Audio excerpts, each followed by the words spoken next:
Once again, very good morning to everyone, and welcome to your own channel, that is LET classes, where you are learning your physics in an easier and a better way. So in the previous part, beta, you have seen about the topic of your magnetic field chapter, and today we will start with the most important part, and that is known as your force along a parallel straight current carrying conductor. So let's start. So now we have to start with the topic, that is force acting between the two current carrying conductor parallel to each other. आपका topic का name क्या, बहुत important topic है, बहुत बार exam में आ जाता है question. Force acting between two current carrying conductor, between two current carrying conductor parallel to each other. दो करंट कैरिंग कंडक्टर हैं और दोनों क्या है, आपस में एक दूसरे से पैरेलल है. ठीक है, इसमें दो केसेस आते हैं बेटा आपके पास. एक तो केस आता है कि जब आपका करंट दोनों सेम डायरेक्शन में जा रहे हैं तब क्या होगा, और एक केस आता है जब आपके करंट अपोजिट डायरेक्शन में जा रहे हैं तो क्या होगा. ओके, तो उन दोनों के केस में हमें क्या करना है, ये दोनों पार्ट बताने हैं हमें कि आपका करंट जब सेम डायरेक्शन में जाएगा तब क्या होगा, और जब करंट आपका डिफरेंट डायरेक्शन में जाएगा तो क्या होगा. ओके, तो चलिए लेट्स स्टार्ट. देन हमारे पास दो करंट कैरिंग कंडक्टर है. मैं डायग्राम बना दी, बने डायग्राम से आप समझेंगे. ये दो करंट कैरिंग कंडक्टर है हमारे पास. ठीक है, ये फर्स्ट हो गया, ये सेकंड हो गया. दोनों में करंट जो है वो दोनों सेम डायरेक्शन में जा रहे हैं. ठीक है, आपके पास करंट है I1 और ये करंट है आपके पास I2. दोनों करंट सेम डायरेक्शन में मूव कर रहे हैं और दोनों के दोनों at a distance r present है, एट अ डिस्टेंस r. तो सबसे पहले आप क्या देखेंगे, हमेशा ध्यान रखिएगा, पहले फर्स्ट वायर की वजह से सेकंड पे जो मैग्नेटिक फील्ड लग रही है वो देखना है. फर्स्ट वायर पे सबसे पहले आप अप्लाई करेंगे राइट हैंड थंब रूल. उसके बाद सेकंड वायर पे आप अप्लाई करेंगे फ्लेमिंग लेफ्ट हैंड रूल, ताकि आप फोर्स की वैल्यू निकाल सकें. फिर सेकंड केस में आप क्या करेंगे, इसकी वजह से इस पे मैग्नेटिक फील्ड देखेंगे और फिर इस पर आप क्या लगाएंगे, फ्लेमिंग लेफ्ट हैंड रूल लगाएंगे. देखिए कैसे, करंट की डायरेक्शन है अपवर्ड डायरेक्शन में, तो अपना थंब आप करंट डायरेक्शन में रखिए. फील्ड कहाँ लग रही है बेटा, आपको दिख भी रहा होगा, इनवर्ड डायरेक्शन में. अंदर से ऐसे आ रही है, अंदर से होते हुए ऐसे आ रही है, एंटी क्लॉकवाइज डायरेक्शन में, है ना. तो हमने यहाँ पर फील्ड की डायरेक्शन को शो कर दिया, दैट इज एंटी क्लॉकवाइज. देखिए ये आपके पास फील्ड लाइंस है, मैग्नेटिक फील्ड लाइंस, और ये मैग्नेटिक फील्ड लाइंस जो है इस वायर के पास पहुँचते पहुँचते ये इनवर्ड डायरेक्शन में है और हमने कंसीडर कर लिया इसको P1. और ये कैसे जा रही है, एंटी क्लॉकवाइज डायरेक्शन में. This is anti clockwise direction. ठीक है बेटा, अब आपने क्या करना है, ये तो आपने लगाया इसके ऊपर कौन सा rule, right hand thumb rule, इस वायर के ऊपर. अब आप लगाएंगे इस वायर के ऊपर कौन सा, Fleming left hand rule for finding the force. अब देखिए करंट की डायरेक्शन है अपवर्ड डायरेक्शन, मैग्नेटिक फील्ड है इनवर्ड डायरेक्शन, तो अपने इस फ्लेमिंग लेफ्ट हैंड रूल का यूज करिए. फील्ड है अंदर, ये देखिए ऐसे हैंड रखने में ध्यान से देखिए, फील्ड की डायरेक्शन कहाँ है, अंदर के डायरेक्शन में. करंट कहाँ लग रहा है, अपवर्ड डायरेक्शन में. फोर्स कहाँ जाएगा बताइए, लेफ्ट हैंड साइड या राइट हैंड साइड. मेरे थंब को देखिए कहाँ पे लग रही है फोर्स की direction, towards left hand side, towards right hand side. बताइए मेरे थंब की डायरेक्शन किधर है, फर्स्ट वायर की तरफ या सेकंड वायर की तरफ, बोलिए. Towards left, yes very good.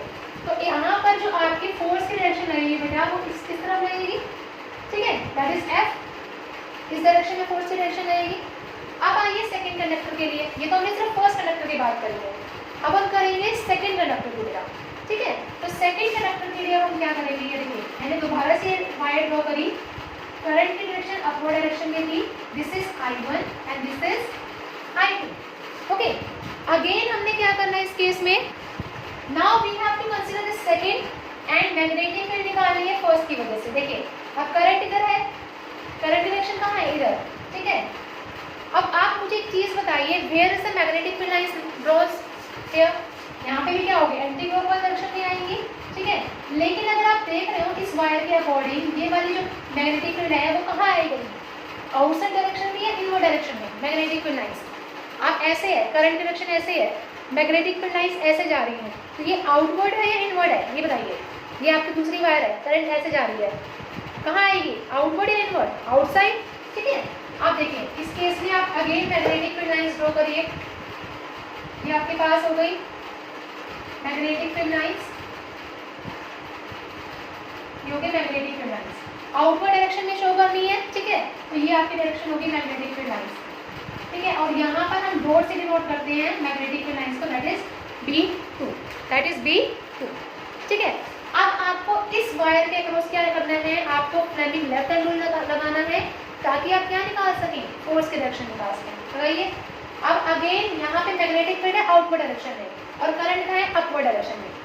अब ऐसे आएगी, देखिए कुछ इस तरह से लाइक करेंगे, अब अंदर की तरफ करते तो हमारा फिंगर अंदर की तरफ जाती, लेकिन यहाँ मैग्नेटिक फील्ड कैसे लग रही है बेटा, आउटवर्ड डायरेक्शन में, तो ये आउटवर्ड डायरेक्शन ऐसे आएगी जहाँ मैं आपकी तरफ फेस कर रही हूँ, ठीक है। आउटवर्ड डायरेक्शन ऐसे है, करंट कहाँ है, अपवर्ड डायरेक्शन में, देखिए वायर में करंट कहाँ है, अपवर्ड डायरेक्शन में, तो फोर्स कहाँ रहेगी, towards that side, towards second wire side, ठीक है ना। तो आपका जो यहाँ फोर्स रहेगा बेटा वो किसकी तरफ रहेगा, टुवर्ड्स दिस साइड, ठीक है। अब आपने क्या करना है, दोनों का सेम वायर में वो निकालना है। देखिए कैसे निकालेंगे दोनों का सेम वायर में, बहुत इंपॉर्टेंट क्वेश्चन है ये आपका हो गया मैग्नेटिक वायर्स, करंट लग रहा है इसमें I1, इसमें करंट लग रहा है I2, इसके अलावा जो मैग्नेटिक फील्ड लग रही थी वो लग रही थी इनवर्ड डायरेक्शन में, दैट इज B1, ठीक है। इसके अक्रॉस जो मैग्नेटिक फील्ड लग रही थी वो लग रही थी आउटवर्ड डायरेक्शन में, दैट इज B2, ओके। इसके अलावा जो फोर्स लग रहा था, इसके अलावा वो किस डायरेक्शन में लग रहा था, F1 इस डायरेक्शन में, इसके अलावा जो लग रहा था वो लग रहा था F2 इस डायरेक्शन में। यहाँ तक बताइए फिगर में किसी को कोई प्रॉब्लम, ये हो गया R आपका, any problem in the figure, बताइए एनी प्रॉब्लम बेटा in the figure, no, okay. तो देखिए, तो अब हमने क्या लिया, दो करंट कैरिंग कंडक्टर लिया जिसमें करंट I1 I2 जा रहा था, सेम डायरेक्शन में मूव कर रहा था और उसको हमने R डिस्टेंस पे रखा। तो इस डायग्राम के अकॉर्डिंग हमने मैग्नेटिक फील्ड देख लिया, मैग्नेटिक फोर्स भी निकाल लिया, दोनों के ऊपर कैसे लग रहा है, अपोजिट डायरेक्शन में फोर्स लग रहा है। और जब भी हम किसी कंडक्टर की बात करते हैं तो कंडक्टर के ऊपर एक फोर्स लगता है और वो फोर्स किसके ऊपर करेगा, फर्स्ट फोर्स आएगा, इसकी वजह से इसको जो मैग्नेटिक फील्ड लग रहा है, फर्स्ट की बात कर रही हूँ, चलो सेकंड की बात करिए पहले, सेकंड फोर्स सेकंड वायर के ऊपर, सेकंड वायर पे जो मैग्नेटिक फील्ड लग रही है वो क्या लग रही है, V1, ठीक है। I2 इसमें से करंट जा रहा है, ठीक है, L जो है इसकी लेंथ है into sine theta, BI sign theta. ये आपने अगर डेरिवेशन पढ़ी है तो ठीक है, नहीं तो मैं इसके बारे में अभी आपको डेरिवेशन बता दूंगी, ठीक है। तो यहाँ पर आपका जो करंट है और मैग्नेटिक फील्ड या फिर लेंथ जो है इसकी, ये आपस में क्या होते हैं बेटा, परपेंडिकुलर होते हैं। आपको सभी को पता है कि इस केस में आपके पास क्या होते हैं, 90 डिग्री एंगल होता है, और थीटा अगर 90 है तो साइन 90 कितना हो जाएगा बेटा, साइन 90 इज 1। तो यहाँ से आपका F2 कितना निकल गया, F2 is equal to B1I2L, B1I2L। अब हम क्या कंसीडर करते हैं, हम कंसीडर करते हैं कि सपोज करिए हमारे पास जो वायर है उसकी लेंथ हमारे पास 1 मीटर है, कितने मीटर ले लिया हमने, 1 मीटर। अगर यूनिट लेंथ है, यूनिट लेंथ के लिए हमारे पास 1 मीटर है, तो फोर्स कितना हो गया आपके पास, B1I2 ये हो जाएगा, ठीक है। कंसीडर करिए this is the first equation, ये हमने कंसीडर कर लिया बेटा फर्स्ट इक्वेशन, ठीक है। तो एम्पियर सर्किट लॉ से हमने एक स्ट्रेट करंट कैरिंग कंडक्टर के केस में मैग्नेटिक फील्ड का फॉर्मूला निकाला था सेंटर के लिए। वो फॉर्मूला क्या था, B is equal to 2 mu naught I1 by 4 pi R। ये आपने फॉर्मूला निकाला था एम्पियर सर्किट लॉ के फर्स्ट एप्लीकेशन में, याद हो तो ठीक है, नहीं तो प्लीज एक बार चेक कर लीजिए मुझे, ठीक है। ये आपके पास फॉर्मूला था, इस फॉर्मूले को आप फर्स्ट इक्वेशन में पुट करिए, क्या मिलेगा आपको, F2 is equal to 2 mu naught I1 I2 by 4 pi R। ये आपके पास आ गया सेकंड फोर्स, और ये फोर्स किसके डायरेक्शन में लग रहा था, टुवर्ड्स द फर्स्ट कंडक्टर, पहले कंडक्टर की तरफ, ठीक है। सिमिलरली आप इस फर्स्ट वायर का निकाल सकते हैं फोर्स, ये हमने सेकंड का निकाला था, सेम हमने किसका निकालना है, सेकंड वायर का निकालना है। तो सेकंड वायर में फोर्स का फॉर्मूला क्या हो जाएगा, F1 इज इक्वल टू यहाँ हो जाएगा B2 I1 into L sine theta, again sine 90 हो जाएगा 1, आपके पास क्या बचेगा, F1 is equal to B2 I1 into L, और L कितना है बेटा आपके पास, यूनिट लेंथ है, F1 कितना हो जाएगा बेटा आपके पास, B2 इंटू I1, बिल्कुल सेम एज इट इज चलेगा, बस जहाँ पर B1 है उसके प्लेस पे क्या हो जाएगा B2, जहाँ I2 है उसके प्लेस पे क्या हो जाएगा बेटा I1, ठीक है। अगेन आप एम्पियर सेकंड लॉ से बी की वैल्यू निकालेंगे, करिए इसको। V2 is equal to 2 mu naught, यहाँ कितना हो जाएगा I2 बाय 4πr। इसकी वैल्यू को यहाँ पुट कर दीजिए सेकेंड इक्वेशन में, करिए कितना आएगा आपके पास। F1 is equal to 2 mu naught I2 I1 by 4πr। अब आप खुद देख रहे हैं इसकी डायरेक्शन किसकी तरफ होगी, F1 की। F1 is towards the second conductor, ठीक है। अब आप खुद देख रहे हैं कि यहाँ पे जो फोर्सेस आए वो फोर्सेस कैसे हैं, इक्वल फोर्सेस हैं। कैसे फोर्सेस है बेटा, इक्वल फोर्सेस है। देखिए दोनों की वैल्यूज क्या इक्वल है, 2 mu naught I2 I1 by 4πr, 2 mu naught I1 I2 by 4πr। दोनों के करंट फोर्सेस सेम है, लेकिन फोर्सेस कैसे लग रहे हैं, अपोजिट डायरेक्शन में एक दूसरे को लग रहे हैं। जब वो एक दूसरे को अपोजिट डायरेक्शन में लगेंगे तो हमेशा याद रखना कि ये फोर्सेस कैसे हैं, आपस में अट्रैक्टिव नेचर के फोर्सेस हैं और वो एक दूसरे को क्या कर रहे हैं, इक्वल फोर्स से अट्रैक्ट कर रहे हैं दोनों वाले को, ठीक है। तो आपसे क्वेश्चन ये पूछा जा सकता है 1 मार्क्स में भी कि अगर करंट सेम डायरेक्शन में जाता है तो उस केस में फोर्सेस कैसे होंगे, forces are attractive in nature. कैसे नेचर के होंगे बेटा, अट्रैक्टिव नेचर के होंगे। तो यहाँ से हमने क्या शो कर दिया, इसका फोर्स का शो कर दिया। सिमिलरली अगर आपके पास करंट अपोजिट डायरेक्शन में है, सपोज करिए मैं यहाँ पर इसकी डायरेक्शन को चेंज कर दूँ, I2 की डायरेक्शन चेंज कर दूँ, अभी इस डायरेक्शन में हो गया, तो अगेन आप मैग्नेटिक फील्ड निकालेंगे, डायरेक्शन सेम रहेगा, इनवर्ट डायरेक्शन हो गया। अब इस केस में आप निकालेंगे करंट की डायरेक्शन अब कहाँ है, यहाँ पर डाउनवर्ड डायरेक्शन में बेटा।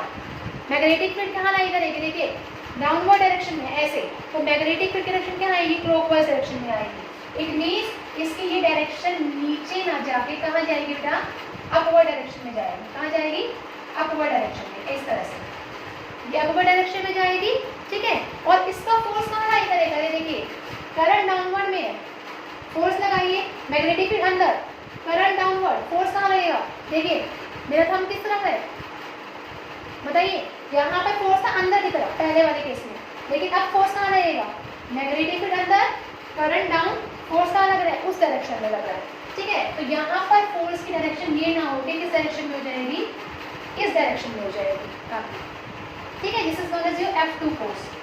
और अब इस डायरेक्शन में देख लीजिए, यहाँ पे करंट क्या था, अपवर्ड डायरेक्शन में था, ठीक है। मैग्नेटिक फील्ड कहाँ लग रही थी, इसमें भी इनवर्ड डायरेक्शन में लग रही थी मैग्नेटिक फील्ड। अब आप निकालिए इसमें फोर्स कहाँ रहेगा, देखिए मैग्नेटिक फील्ड अंदर, ठीक है, फील्ड है, करंट जा रहा है ऊपर की डायरेक्शन में, तो फोर्स कहाँ लग रही है, इस डायरेक्शन में लग रही है। ये देखिए अब फोर्स की डायरेक्शन अंदर ना हो गई, कहाँ होगी बेटा आपकी, इस डायरेक्शन में आ गई, ठीक है। अब आप अगर इन दोनों का डायग्राम बनाते हैं तो दोनों का डायग्राम कैसा हो जाएगा, ये भी इनवर्ट रहेगी, इसकी फोर्स यहाँ रहेगी, इसकी फोर्स यहाँ रहेगी। देखिए क्या ये दोनों फोर्स अट्रैक्टिव है, ये बाहर की तरफ है, ये भी बाहर की तरफ है, क्या ये दोनों फोर्स अट्रैक्टिव हैं, बताइए। ये F1 ये F2, बताइए क्या ये दोनों फोर्स अट्रैक्टिव हैं, बोलिए। तो कैसे कैसे फोर्सेस है आपस में, रिपल्सिव फोर्स। इट मींस अगर करंट अपोजिट डायरेक्शन में जाएगा तो फोर्सेस कैसे लगेंगी, रिपल्सिव लगेंगी। अगर करंट आपका सेम डायरेक्शन में जाएगा तो फोर्सेस कैसे लगेंगी, अट्रैक्टिव फोर्सेस लगेंगी। This is the most important topic और हर टाइम आपके एग्जाम में पूछा जाता है। तो बताइए इसमें कोई प्रॉब्लम किसी को, that is known as your defined 1 ampere. इसी से ही आप क्या कर सकते हैं, 1 एम्पियर को डिफाइन कर सकते हैं।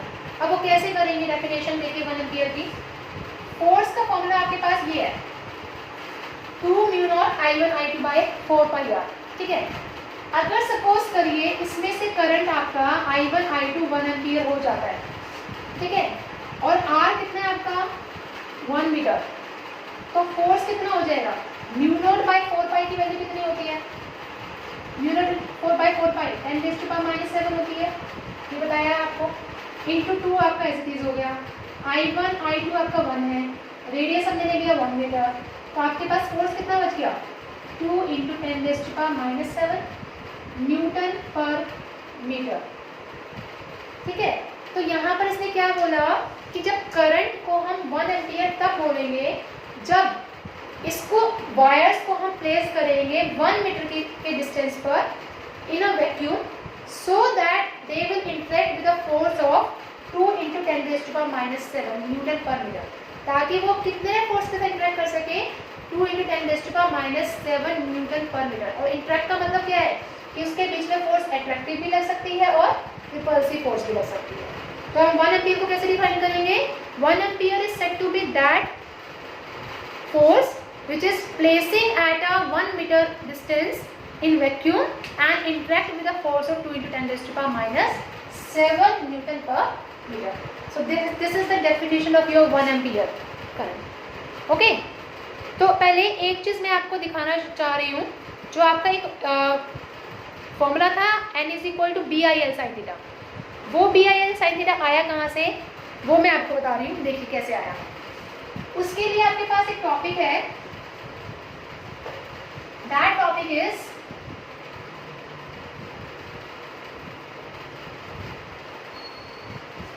देखिए टॉपिक है बेटा force acting on a current carrying conductor, force acting on a current carrying conductor in a uniform magnetic field, on a current carrying conductor in a uniform magnetic field.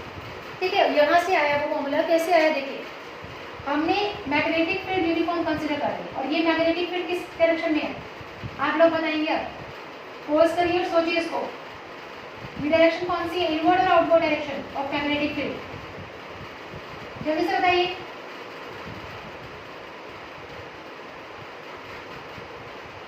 बताइए।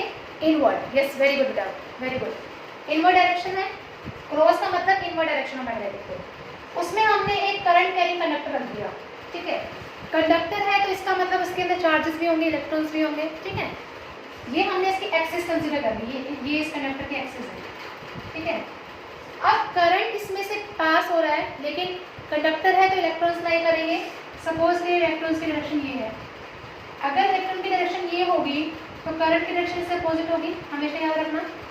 Electron से opposite होती है current की direction, और electron जब इस तरह move कर रहे हैं तो इनकी ड्रिफ्ट वेलोसिटी किस डायरेक्शन होगी, इस डायरेक्शन में। ठीक है, अब एक चीज़ बताइए, ड्रिफ्ट वेलोसिटी से वेलोसिटी है इस डायरेक्शन में, मैग्नेटिक फील्ड है अंदर की डायरेक्शन में। अब मैं इसको ना मैग्नेटिक फील्ड को इस तरह से डिनोट करती हूँ, ये इनवर्ड डायरेक्शन में शो कर रहा है, डी रखता है, थीटा एंगल बना रहा है इसके साथ। ठीक है, थीटा एंगल बना रहा है। अब मुझे फोर्स की डायरेक्शन बताइए, फोर्स की डायरेक्शन किस डायरेक्शन में लाई करेगी? करंट है इस डायरेक्शन में, फील्ड लग रहा है अंदर की डायरेक्शन में, तो बताइए मुझे फोर्स कहाँ लाई करेगा? लेफ्ट हैंड रूल लगाइए। मैग्नेटिक फील्ड अंदर की तरफ, करंट है इस डायरेक्शन में, तो फोर्स कहाँ लाई कर रहा है? अपवर्ड और डाउनवर्ड, और लेफ्ट और राइट? हम की डायरेक्शन देखिए, अपवर्ड डायरेक्शन में। Yes very good. तो ये हो गया आपकी फोर्स की डायरेक्शन, ये हो गया आपकी फोर्स की direction, the upward direction by using Fleming's left hand rule. और इसका हमने लेंथ ले लिया, लेट इट बी एल। ये आपका क्या हो गया? लेंथ हो गया। एल जो है लेंथ है कंडक्टर की, एरिया इसका ए हो गया, और एन ले ली हमने इसकी नंबर इलेक्ट्रॉन डेंसिटी।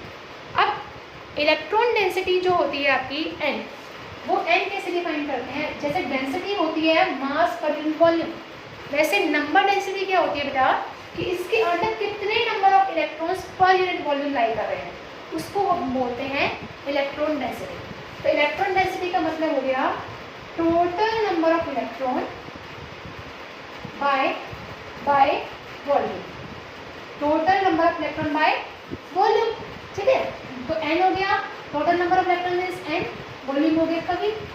अब मुझे एक चीज़ बताइए, इसके अंदर वॉल्यूम निकालना है, एरिया ए है, लेंथ एल है, तो वॉल्यूम का फॉर्मूला क्या होता है? What is the formula of volume? A into L. Yes, तो आपके पास यहाँ से वॉल्यूम हो जाएगा A into L. Length breadth height होती है ना, तो एरिया इंटू लेंथ क्या हो गया? वॉल्यूम आ गया आपके पास। तो यहाँ से कैपिटल एन निकालिए, कैपिटल एन हो गया आपके पास एन इंटू ए इंटू एल। ये कैपिटल एन क्या है? टोटल नंबर ऑफ इलेक्ट्रॉन्स को डिनोट करता है। ठीक है, कैपिटल एन। अब हमने क्या निकालना है? इसका बेटा फोर्स निकालना है। अब एक इलेक्ट्रॉन के ऊपर फोर्स जो लग रहा है वो कितना होता है? Force on one electron. ठीक है, वो कहाँ से आया था हमारे पास? Q V B sine theta, formula हमने किया था एक कंडक्टर के केस में, Q V B sine theta. याद हो तो Q V B sine theta. यहाँ पे इलेक्ट्रॉन है तो क्यू को हम रिप्लेस कर रहे हैं ई से, ये हो गया ई। वी जो है ड्रिफ्ट वेलोसिटी हो गई हमारे पास, बी डी से डिनोट कर दिया हमने, और बी साइन थीटा आपका एज इट इज आ गया, बी साइन थीटा, ठीक है। ये तो था 1 इलेक्ट्रॉन के लिए। तो फोर्स अगर हम टोटल नंबर ऑफ इलेक्ट्रॉन्स पे निकालेंगे तो वो कितना होगा, टोटल नंबर ऑफ इलेक्ट्रॉन वो कितना आएगा बेटा आपके पास, वो आएगा n से मल्टीप्लाई कर दीजिए इसको, n e v d b sin theta. इसमें n की वैल्यू पुट करिए, क्या आएगा, n a l e v d b sin theta, ठीक है। अब आपको कुछ नजर आ रहा है, आपने एक फॉर्मूला पढ़ा था ड्रिफ्ट वेलोसिटी केस में करंट का, I is equal to n e a b d, ये फॉर्मूला पढ़ा था आपने। देखिए n भी है, e भी है, a भी है, b d भी है, तो क्या मैं करंट की वजह से पुट कर सकती हूँ, फोर्स किसके इक्वल हो गया, F is equal to I L B sine theta हो गया, ठीक है। ये आपका निकल आया फॉर्मूला फोर्स का, B I L sine theta या I D L sine theta. अब इसके कुछ स्पेशल केसेस है बेटा, वो क्या है कि अगर थीटा की वैल्यू 0 या फिर 180 हो जाए, अगर थीटा की वैल्यू 0 या 180 हो जाए तो साइन 0 या साइन 180 क्या होता है आपका, 0 होता है। उस केस में आपका जो फोर्स होगा वो क्या होगा, मिनिमम फोर्स एक्ट करेगा। क्या करेगा, मिनिमम फोर्स। इट मीन्स अगर हम उसको कैसे कर रहे हैं, थीटा को 0 या फिर 180 डिग्री पे पुट कर रहे हैं इस कंडक्टर को। सेकेंड केस में आता है कि अगर थीटा आपका क्या हो जाए, 90 डिग्री हो जाए, इट मीन्स कंडक्टर अगर आपका 90 डिग्री के एंगल पर लाई करे, उस केस में आपके पास क्या होता है, F is equal to sine 90 क्या हो जाएगा बेटा 1, तो आपके पास क्या रह जाएगा बी आई एल। तो यहाँ पर जो फोर्स रहेगा that is known as your maximum force, ठीक है। तो यहाँ से हमने बता दिया इसका कि आपके पास कितना फोर्स आया, force is equal to I L B sine theta. ये आपके स्पेशल केसेस थे। तो बताइए यहाँ तक किसी को कोई भी प्रॉब्लम। आपका ये टॉपिक बेटा क्या है, torque in a current carrying coil. Torque निकालनी है आपको करंट कैरिंग कॉइल की। अब इस टॉर्क को कैसे निकालते हैं वो ध्यान से देखिए, ठीक है। टॉर्क को किस तरह से निकाला जाता है, टॉपिक है आपके पास torque in a current carrying coil. और इसको किस में रखा है हमने, यूनिफॉर्म मैग्नेटिक फील्ड। ये भी बहुत इंपॉर्टेंट पार्ट है, इन यूनिफॉर्म मैग्नेटिक फील्ड, बहुत इंपॉर्टेंट पार्ट है ये पार्ट भी। हमने क्या किया, एक यूनिफॉर्म मैग्नेटिक फील्ड लिया। ये आपका क्या है बेटा, यूनिफॉर्म मैग्नेटिक फील्ड है, this is known as uniform magnetic field. इसमें हमने क्या किया, एक रेक्टेंगुलर कॉइल ले ली, ये आपकी रेक्टेंगुलर कॉइल है। इसका मैं एक और वो ले लूँ, अगर ये एंगल थीटा है तो ये एंगल क्या होगा, थीटा होगा, ठीक है। हमने नाम दे दिया इसका ई ए सी और डी, ठीक है। लेंथ हमने ले ली इसकी नेगेटिव एल, ब्रेड ले ली इसकी नेगेटिव बी, ये ब्रेड हो गई, ठीक है। अब हमने इसके अंदर अगेन क्या निकालना है, फोर्सेस की वैल्यू की डायरेक्शन निकालनी है, और उस फोर्सेस की वजह से हमने क्या निकालना है, इसके टॉर्क वैल्यू निकालनी है, ठीक है। सबसे पहले अगेन आप Fleming left hand rule apply करेंगे। फील्ड की डायरेक्शन है इस डायरेक्शन में, करंट जा रहा है डाउनवर्ड डायरेक्शन में, देखिए इस फेस में ऐसे जा रहा है करंट, ठीक है। Fleming left hand rule apply करिए, ये इधर फील्ड जा रहा है उस तरफ, ठीक है। तो फोर्स कहाँ लगेगा, आउटवर्ड डायरेक्शन में है, ठीक है।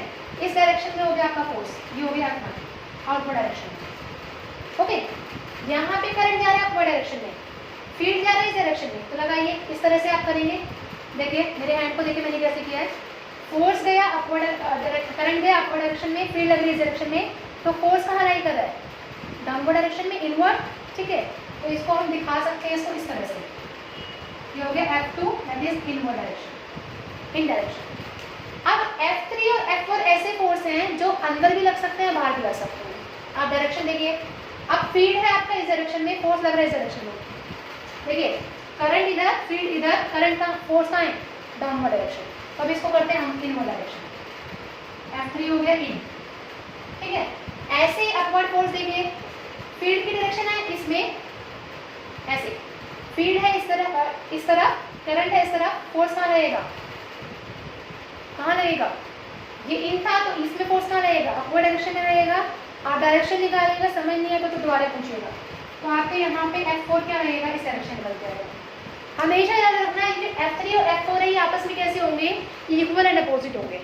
कैसे होंगे, इक्वल एंड अपोजिट तो ये जो है वेरियस फोर्सेज ये एक दूसरे को क्या कर देंगे, F3 और F4 कैंसिल आउट कर देंगे।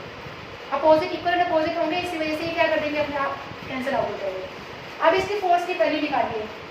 EA आर्म में जो फोर्स लग रहा है F1 वो कितना लग रहा है, तो अभी निकाला था BIL sin थीटा, ये फॉर्मूला निकाला था, ठीक है। इसमें मैग्नेटिक फील्ड और करंट के बीच में कितना एंगल है, 90 डिग्री का, तो सीधा हो गया 90। तो आपके पास F1 कितना आ गया बेटा, BIL आ गया, ठीक है। सेकंड केस में CD आर्म में, पहले CD आर्म में निकालिए, CD आर्म में F2 फॉर्मूला क्या है, BIL sin थीटा। अगेन इसमें भी क्या होगा, परपेंडिकुलर लाई कर रहा है, तो F2 कितना हो जाएगा बेटा, BIL। थर्ड केस में आपके पास जो DE है, DE इसमें क्या है कि इसकी डायरेक्शन में ही लाई करेगा, ठीक है। आपकी I और B की डायरेक्शन दोनों की सेम होगी क्योंकि यहाँ थीटा फिक्स नहीं है। तो यहाँ पर जो आपका जो DE आर्म है उस केस में F3 कितना हो जाएगा, BIL sin थीटा, बिकॉज यहाँ पर थीटा फिक्स नहीं है हमारे पास, ठीक है। सिमिलरली AC आर्म में जो F4 निकलेगा वो कितना निकलेगा, BIL sin थीटा। यहाँ पे भी ये थीटा फिक्स नहीं है, कितना भी हो सकता है थीटा, लेकिन इक्वल एंड अपोजिट फोर्स लगने की वजह से ये दोनों फोर्सेस आपस में क्या हो जाएंगे, कैंसिल आउट हो जाएंगे। क्या हो जाएंगे, कैंसिल आउट। तो हमारे पास सिर्फ और सिर्फ कौन से फोर्सेस बचेंगे, एक F1 और एक F2 फोर्स लेफ्ट रह जाएगा, ठीक है। जब ये दो फोर्स इक्वल एंड अपोजिट लगेंगे तो इनके ऊपर क्या रहेगा, टॉर्क लगेगा। और टॉर्क का फॉर्मूला क्या होता है, फोर्स इंटू परपेंडिकुलर डिस्टेंस। कितना फॉर्मूला होता है टॉर्क का, फोर्स इंटू परपेंडिकुलर डिस्टेंस। ये दोनों तो जीरो हो गए, सिर्फ ये दोनों रह गए।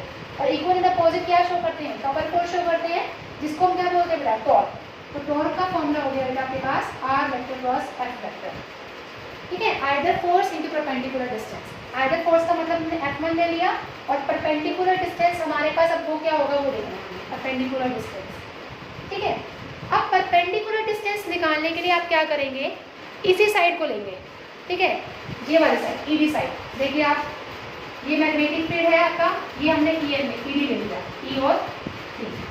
इस डायरेक्शन में फोर्स नीचे की डायरेक्शन में लग रही थी, इस डायरेक्शन में कहाँ लग रही थी, अपवर्ड डायरेक्शन में, ठीक है। इसका हमने एक परपेंडिकुलर फोर्स ले लिया, ये परपेंडिकुलर डायरेक्शन है, ठीक है, जिसको हम नाम देंगे N। हमने ये परपेंडिकुलर डिस्टेंस निकालना है, ये आपके पास ऑलरेडी दी है। तो परपेंडिकुलर डिस्टेंस आप निकाल सकते हैं cos थीटा की हेल्प से। तो cos थीटा की हेल्प से क्या आ जाएगा आपके पास, cos theta is equal to base by hypotenuse. तो यहाँ से आपके पास En बाय B आ जाएगा। तो यहाँ से En कितना लिख देगा बेटा आपका, B cos थीटा। इसमें पुट कर दीजिए, यहाँ पे टॉर्क निकल आएगा आपके पास, तो is equal to BIL cos theta निकल जाएगा, LB cos थीटा। यहाँ तक बताइएगा, किसी को कोई प्रॉब्लम